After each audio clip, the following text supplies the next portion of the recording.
Friends আজকে বানাবো হচ্ছে ম্যাগি। তো তার জন্য নিয়ে চলে এসেছি অনেকগুলো ম্যাগি। তো তোমরা দেখতে থাকো আমি ম্যাগি কি করে বানাই।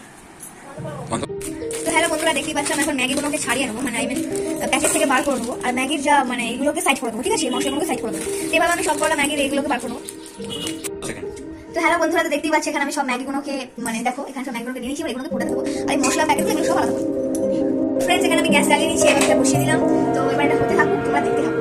তো বন্ধুরা দেখতে পাচ্ছ এখানে দুটো আলু ছাড়িয়ে নিচ্ছি, এবার আলুগুলোকে একটুখানি আমরা দেখাচ্ছি।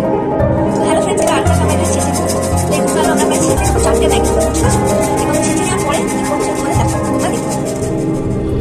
বন্ধুরা যেন ম্যাগি শেষ করতে দেখতে পাচ্ছ ম্যাগি খাবো বলে খেয়াল করো। হ্যালো ফ্রেন্ডস, এবার আমি কড়াইতে দেবো তেল। তো এখানে আমরা ইউজ করছি সয়াবিন অয়েল, আমরা কেউ সরষের তেল বা সাদা তেল কিন্তু প্রেফার করি না। এখানে আমি ফার্স্টে তিন বড় মতন সানফ্লাওয়ার অয়েল দিলাম।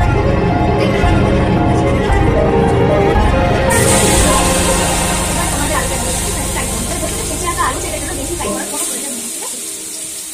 দেখতে পাচ্ছ বন্ধুরা ভালো করে ফ্রাই করে নিচ্ছি। তো মানে বেশি ফ্রাই করতে হবে না, স্বল্প ফ্রাই করে নিয়ে একটু নেবো না, একটু হালকা হলুদ দিতে পারো, না চাইলে না দিতে পারো, তোমাদের এখন ব্যক্তিগত ইচ্ছা করতে হবে।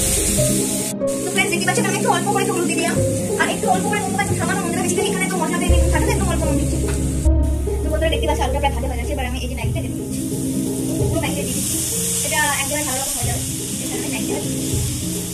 তো ফ্রেন্ডস দেখতে পাচ্ছেন ম্যাগিটাকে একটু মিক্স করে নেবো, ম্যাগিটাকে ভালো করে এখানে মিশিয়ে দিতে হবে। তো এবার বন্ধুরা ম্যাগির যে মশলাগুলো আছে সেগুলো আমি এক এক করে পুরোটাই দিয়ে দেবো। দেখতে পাচ্ছি মশলাগুলো দিয়ে দিচ্ছি। সেখানে টোটাল 4টে ম্যাগি নিয়েছি, তার জন্য 4টে মশলাই দিতে হবে।